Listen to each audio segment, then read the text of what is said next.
Episodio 19. Déjate querer.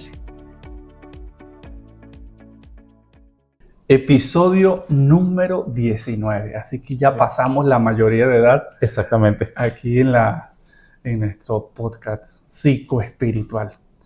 Y seguimos metidos cada vez más, pero más profundo en este desierto, el desierto de la Cuaresma. Y como no podemos solo, siempre tenemos que ir de la mano. Y si hay algo que nos ayuda en la Cuaresma, por la noche especialmente, es esa columna de fuego. Por eso entonces vamos a encender la vela pidiendo al Dios de la vida que en medio de nuestras oscuridades, especialmente en medio de nuestros desiertos, podamos siempre sentir esa columna de luz. Pero qué mejor columna de luz que la Sagrada Escritura. Por eso vamos entonces a leerla. Evangelio según San Lucas, capítulo 15, versículos del 1 al 3 y del 11 al 32. Todos los recaudadores de impuestos y los pecadores se acercaban a escuchar a Jesús. Los fariseos y los doctores murmuraban: Este recibe a pecadores y come con ellos. Jesús les contestó con la siguiente parábola.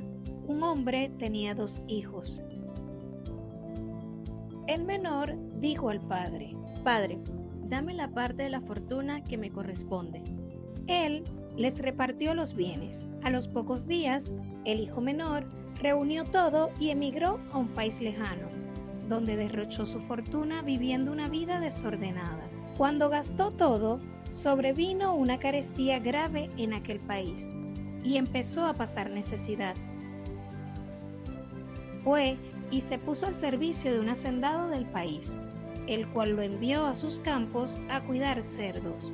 Deseaba llenarse el estómago de las bellotas que comían los cerdos, pero nadie se las daba. Entonces, recapacitando, pensó: ¿A cuántos jornaleros de mi padre les sobra el pan mientras yo me muero de hambre?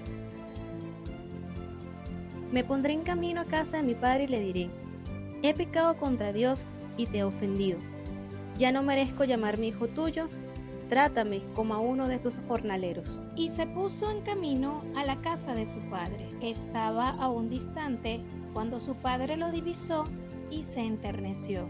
Corriendo, se le echó al cuello y le besó. El hijo le dijo: Padre, he pecado contra Dios y te he ofendido. Ya no merezco llamarme hijo tuyo. Pero el padre dijo a sus sirvientes: Enseguida, traigan el mejor vestido y vístanlo. Pónganle un anillo en el dedo y sandalias en los pies. Traigan el ternero engordado y mátenlo. Celebremos un banquete, porque este hijo mío estaba muerto y ha revivido. Se había perdido y ha sido encontrado. Y empezaron la fiesta. El hijo mayor estaba en el campo. Cuando se acercaba a casa, oyó música y danzas, y llamó a uno de los sirvientes para informarse de lo que pasaba. Le contestó: Es que ha regresado tu hermano, y tu padre ha matado al ternero engordado, porque lo ha recobrado sano y salvo. Irritado, se negaba a entrar. Su padre salió a rogarle que entrara, pero él le respondió: Mira, tantos años llevo sirviendo, sin desobedecer una orden tuya, y nunca me has dado un cabrito para comérmelo con mis amigos. Pero, cuando ha llegado ese hijo tuyo, que ha gastado tu fortuna con prostitutas, has matado para él el ternero engordado. Le contestó: Hijo, tú estás siempre conmigo y todo lo mío es tuyo. Había que hacer fiesta porque este hermano tuyo estaba muerto y ha revivido. Se había perdido y ha sido encontrado. Palabra del Señor. Dani, qué hermosa lectura esta que tenemos hoy, la del hijo pródigo. Uno de los grandes biblistas, pero no recuerdo en este momento el nombre exacto de él, dijo que la buena noticia de Dios se podía dividir o se podía resumir en 2 textos. El comportamiento que Dios espera del ser humano, y eso sería el buen samaritano, y reconocer el comportamiento de Dios, que sería esta parábola del hijo pródigo. Es una lectura que nos invita a caminar de un modo muy especial en este desierto de la Cuaresma que estamos viviendo. Que yo recuerdo la primera vez que la escuché fue en la catequesis de mi primera comunión. Ah, ¿sí? mira, qué bien. Y además recuerdo como si fuese el día de hoy. Seguro que la escuché mucho antes, pero que yo tenga conciencia en la catequesis y mi primera comunión. Es una lectura que enternece, es una lectura que da vida, es una lectura donde uno siente el abrazo profundo de Dios. Y es una lectura que en este tiempo de Cuaresma nos permite poder entender mucho más. A mí siempre me encanta esa famosa frase de un filósofo que decía, la vida se vive hacia adelante, pero solo se entiende hacia atrás. En este tiempo de Cuaresma, mirando hacia atrás los domingos anteriores, todo el recorrido que hemos hecho, podemos entender aún más esta lectura del Hijo Pródigo. Comenzamos en ese primer domingo de penetrar el desierto. Y ese desierto solamente impulsado por el Espíritu de Dios. Porque en los contextos duros, en los contextos difíciles, típicos de lo que supone una vida del desierto, solamente podemos caminar bajo la sombra o bajo la luz del Espíritu, mejor dicho. Luego entonces pasamos en 2 domingos, en donde uno veíamos los signos de resurrección, poder ver esos oasis, pero al mismo tiempo ver también los signos de muerte, que fue el de la semana pasada. El día de hoy es entender cómo es nuestra respuesta ante esos signos de resurrección, ante esos signos de muerte, pero en especial cómo es nuestra respuesta y nuestro caminar en el desierto. Y a mí me gusta mucho, de acuerdo a lo que hablábamos también tras cámaras, un poco lo que tú nos enseñabas, las 2 primeras frases de la lectura que hemos hecho hoy. Yo creo que eso resume todo lo que es el Evangelio de hoy. Todos los recaudadores de impuestos y los pecadores se acercaban a escuchar. Y la segunda frase, los fariseos y los doctores murmuraban. Las 2 actitudes que podemos tener en el caminar por el desierto. Escuchar significa tener un corazón profundamente agradecido. Y bueno, tener un corazón profundamente agradecido no significa tenerlo limpio, que no haya pasado nada, sino más bien un corazón que está lleno de muchas heridas, con muchas curitas, pero que es capaz de levantarse y se levanta precisamente porque hay el reconocimiento de ese Dios que nos bendice. Pero por otro lado, un corazón resentido es un corazón que tiende a murmurar. Un corazón resentido, un corazón que al final va viendo la vida siempre negra, como lo veíamos la semana pasada. Por eso, Aníbal, ayúdanos a entender un poco más de cómo poder caminar en el desierto con un corazón agradecido. Y por eso vamos a ver la figura de ese hijo pródigo. Hoy podemos ver como 3 partes de la lectura.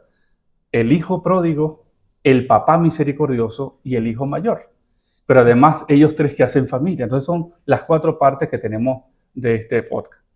El hijo pródigo primero se aleja de casa. Sí, aquí es significativo lo siguiente. El hijo menor, en primer lugar, es aquel que pide la parte que le corresponde. No es un pecado. Él comienza reclamando algo que le pertenecía, que de algún modo le correspondía. Y el padre accede.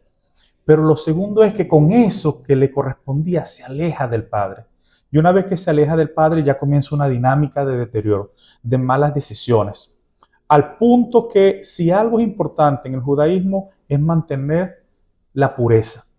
Y los cerdos es un animal muy impuro. Las decisiones de este hijo pródigo, de este hijo menor, son tales que lo lleva no solamente a un deterioro, sino que lo lleva ahora a trabajar justamente con este animal que es un animal de impureza y finalmente deseando querer comer aquello. Sí, este joven toca fondo una vez que se aleja de la casa del padre. Y además entonces de tocar fondo, ¿se queda hundido en el fondo? No se queda hundido en el fondo. Realmente inicia un proceso ahora de levantarse y de rehacer el camino de regreso a la casa. Entonces hay una serie de pasos allí que él realiza para regresar a la casa del padre. ¿Y cuáles son esos pasos? En esta oportunidad, aunque me gusta más hablar, voy a citarlos más bien. Bueno, el primero... Muy buena chuleta atrás, ¿oyeron? Sí.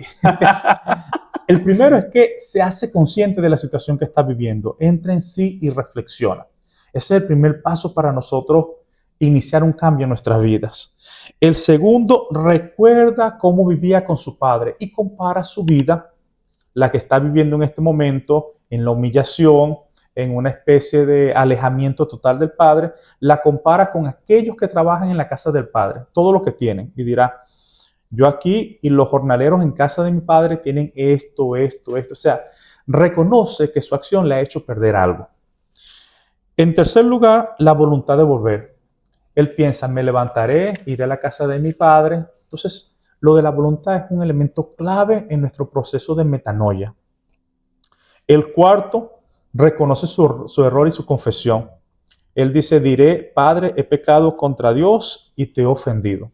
Entonces, ¿cómo reconocer? Cuando no hay un reconocimiento, el enfermo que no reconoce que está enfermo no puede buscar la cura. Después se pone en marcha y va a reiniciar. Él desea reiniciar desde cero. No está exigiendo nada, sino trátame como a uno de tus trabajadores, va a decir él. Bueno, tener la posibilidad de reiniciar. Una vez que uno ha reconocido el error, vamos a comenzar sin quedarnos anclados en el pasado. Inicia su proceso, se pone en camino y allí llega a la casa del Padre. Entonces son una serie de pasos que se pueden hacer que el Hijo nos muestra como posibilidad para una metanoia, para un cambio. Yo me imagino al Hijo tocando fondo, viviendo la situación muy dura, muy difícil, sintiendo, bueno, todo el error, todo el pasado, me imagino la cantidad de culpa que eso se va dando. Y decide levantarse. Pero ese levantarse no se da de forma automática. Inclusive tú siempre utilizas el término de levantarse con resurrección. Es una de las cosas que a mí me encanta, si lo pudiera un poco enfatizar. ¿Qué significa eso levantarse? Porque pareciera que, bueno, que uno decide ya. No, supone también duda. Y me imagino que a medida que va dando los pasos, también como que, bueno, como que echo para atrás. Porque el qué dirán, además no quiero verle la cara, ¿con qué me puede salir? Si yo tengo que salir con las tablas en la cabeza. ¿Qué significa levantarse y ponerse en camino? Sí, bueno, levantarse, recordemos, lo hemos dicho en otros episodios, en este caso es la misma palabra que se utiliza para expresar esa realidad que llamamos resurrección, pero la resurrección pasa por todo un proceso de muerte, pero esa muerte es una muerte a mi yo, una muerte a lo que yo estaba viviendo para poder reiniciar una nueva vida. Entonces, no es automático, ni es fácil, sino que cuando parece que ya no hay salida, él reconoce la posibilidad de regresar a la casa de su padre. Aníbal se levanta, sigue caminando, reiterando que a lo mejor vendrían muchas dudas, el qué dirán. Entonces, sin embargo, sigue caminando y algo que le sigue impulsando. Y bueno, la segunda figura que queremos trabajar acá, nos concentramos en el papá. Sí. Yo me imagino, si fuese un papá actual, bueno, lo que supone tener ese corazón deseoso, ¿no? Pero también pudiera parecer, te lo dije, ¿no? Como que te lo dije, no me hiciste caso. ¿Cuál es la reacción del papá, del misericordioso que está en el Evangelio? Ahora voy a tomar las características de la misma lectura. El papá, así como el hijo da 6 pasos, el papá también da 6 pasos en este aceptar al hijo. Primero, confía en la posibilidad de cambio del ser humano. Da la impresión que el papá estaba atento si el hijo regresaba o no regresaba. Y dice el texto, lo ve desde lejos porque quizás lo esperaba. Es decir, cuando el hijo viene, ya el papá lo ve y sale al encuentro. El segundo, el papá se abre a la misericordia. Hay un término, un verbo en griego muy hermoso que dice se conmueve las entrañas. Hay un movimiento interior que no pasa desapercibido, que es casi que involuntario. Eso es lo que el padre siente cuando ve al hijo. Se abre a la misericordia. El tercer paso que da el papá, toma la iniciativa para mostrar el perdón. Cuando el hijo viene, él sale.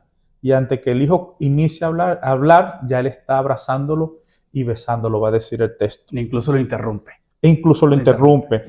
En el cuarto paso, que es cuando lo interrumpe, el papá no deja al hijo en el barro, sino que confía en la posibilidad de cambio del hijo y lo saca de allí. Cuando el hijo quiere echarse toda la culpa, lo interrumpe e inicia el siguiente paso, que es darle otra vez la dignidad del hijo. Y dice, bueno, traigan ahora túnica, sandalia y un anillo. Y le regresa otra vez su dignidad. El problema del pecado es que a veces nos quita la dignidad. Son acciones que cometemos que ofende a Dios porque ofende la dignidad del ser humano. Y aquí el Padre le regresa otra vez la dignidad. Y finalmente abre la experiencia del gozo. Hace aquella gran fiesta porque un ser humano ha retomado otra vez, ha recuperado la dignidad de hijo de Dios. Aníbal, ¿cómo sentir hoy, a ese Dios misericordioso en medio de los desiertos que estamos viviendo como persona, en medio de los desiertos que estamos viviendo como en el propio contexto que día a día nos toca caminar? Sí, bueno, aquí hay un juego que los psicólogos lo pueden explicar mejor que un biblista, pero da la impresión que cuando nosotros nos abrimos a la experiencia de misericordia porque la cultivamos con otros, nos vamos haciendo cada vez más conscientes de la misericordia de Dios con nosotros mismos. Y por eso es que el Padre nuestro dirá, perdona las ofensas como también nosotros, perdona nuestras ofensas como nosotros perdonamos a quienes nos ofenden, porque en la medida en que nosotros perdonamos y nos abrimos a la misericordia, reconocemos la de Dios hacia nosotros. Entonces en la Cuaresma es un buen paso comenzar a ejercitarnos en esa misericordia con otros, que las entrañas se nos puedan mover para tener esa experiencia de ver la misericordia, la miseria del otro que pasa por el corazón de uno. Y qué difícil a veces perdonarse a sí mismo. Es uno de los pasos más duros. Y bueno, que supone también esta experiencia. Otra figura clave, el hijo mayor. Si el hijo menor hace referencia a esos recaudadores de impuestos, a esos pecadores que escuchan, y que escuchar supone una serie de pasos, el hijo mayor hace referencia, al parecer más bien, a los fariseos que asumen la postura de murmurar. Y una de las cosas que uno ve en ese hijo, hay mucho resentimiento. Sí. Entonces, ¿qué dinámica hay, bíblicamente hablando, en ese hijo mayor? Sí. Sí, ¿dónde está ese núcleo del resentimiento? Sí, da la impresión que el núcleo de resentimiento está allí cuando el ser humano no reconoce la grandeza de Dios y se queda en el pasado que le hace ser un poco soberbio. Entonces, cuando uno ve el camino del pueblo de Dios por el Éxodo, sobre todo en Éxodo 16, ve que el pueblo murmura y prefiere quedarse comiendo las cebollas en Egipto que seguir caminando por el desierto y alcanzar la libertad que Dios le está tratando de dar. Y este hijo, al igual que el pueblo en el desierto, no reconoce los dones de Dios, entonces no puede ser agradecido. Fíjate que tiene una mirada muy aguda en contra de su hermano. Da unos datos que no aparecen. Va a decir, este hijo tuyo se ha gastado todo el dinero en prostituta. Y en la Biblia está un pecado muy grave porque está relacionado con cultivar una dinámica contraria, olvidarse totalmente de Dios, que aquí es del Padre. Entonces, es un personaje importante porque nos puede mostrar la otra cara de lo que nosotros pudiéramos ser. Nosotros podemos ser el hijo menor en algunos momentos. En otros momentos pudiéramos ser el hijo mayor, no agradecido, un corazón resentido, viendo los defectos de los otros, cerrándonos a reconocer los dones de Dios. Y en algunos momentos podemos ser el padre. Y una de las cosas que a mí me impresiona del hijo mayor es esa necesidad de reconocimiento. Sí. Y por eso, cuando uno anda siempre buscando reconocimiento, buscando al final, viviendo en la propia casa, pero como siempre ausente. Porque bueno, cuando uno está constantemente, bueno, a mí me toca, a mí me toca, a mí me toca, y si yo, ¿no? Eso no nos ayuda para nada. Le pidamos al Dios de la vida que nos dé la gracia de que, especialmente cuando tocamos fondo, que el corazón agradecido sea el que se cultive en nuestra vida. Porque siempre tenemos que ir batallando con el tema del reconocimiento. Siempre tenemos que ir batallando con el tema de ese pesimismo que no nos ayuda. Pero una de las cosas bellas de esta lectura, Aníbal, es que no solamente están estas figuras aisladas, sino que también está el sentido de familia. Y eso hay un cierre muy bello, que bueno, que tú has venido planteándolo, especialmente tras cámara. ¿Cuál es el cierre que podemos tener acá en el sentido de familia, que es el que promueve el Padre? Sí, bueno, que hay dos dinámicas, al menos yo puedo ver allí dos dinámicas. La del hermano mayor, que es la lógica de la razón, de ver al hermano menor cómo se equivoca, pero sobre todo está la lógica del Padre, que es la lógica del corazón. ¿Qué hace el Padre? Cuando el hermano quiere distanciarse, el hermano mayor, del hermano menor, dice, ese hijo tuyo. Mientras que el Padre, con la lógica del corazón, restituye otra vez la fraternidad y le dice, este hermano tuyo estaba muerto y lo hemos retomado. Entonces, la importancia de esta gracia, esta alegría, este gozo que nos da el Padre para restituirnos como familia, como hogar. Pudiéramos estar en casa sin construir hogar. Pidamos entonces, ya para cerrar, lástima se nos acabó el tiempo. Sí, por eso. Vamos a pedir al Dios de la vida por cada una de nuestras familias, los que nos están viendo, los que nos están escuchando. Vamos entonces a encomendar a cada una de nuestras familias, especialmente esas heridas que tenemos como familia, esos resentimientos, esos reconocimientos, para que toquemos fondo, pero que nos levantemos al estilo del Hijo Pródigo con un corazón profundamente agradecido, que se levanta y se pone en camino. Pidamos por nuestra familia para que siempre nos pongamos en camino y nunca nos paralicemos, especialmente ante aquello que nos divide. Que Dios nos bendiga. Padre misericordioso, te presento mi corazón, a veces tan parecido al del Hijo Pródigo, que se aleja de tu amor en busca de caminos inciertos, y otras veces como el del Hijo Mayor, lleno de resentimientos y celos, incapaz de captar las bendiciones de cada día, y mucho menos de celebrar la alegría de los reencuentros. Te ruego, Padre, que me ayudes a comprender la magnitud de tu amor incondicional. Ese amor que corre a abrazar al Hijo que regresa sin reproches ni condiciones, así como busca amorosamente al que está en casa, pero que psicológica y espiritualmente está perdido. Que pueda sentir la calidez de tu abrazo y la alegría de tu perdón, y que aprenda a asumir esa misma misericordia hacia mí mismo y hacia los demás. Amén. Un itinerario personal y familiar acompañados por la psicología y la espiritualidad. Presentado por Psicodata Venezuela, la Escuela de Psicología y la Parroquia María Trono de la Sabiduría de la Universidad Católica Andrés Bello. Psicoespiritual, el podcast. No olvides suscribirte, darle like y compartir con tus seres queridos y en tus redes sociales.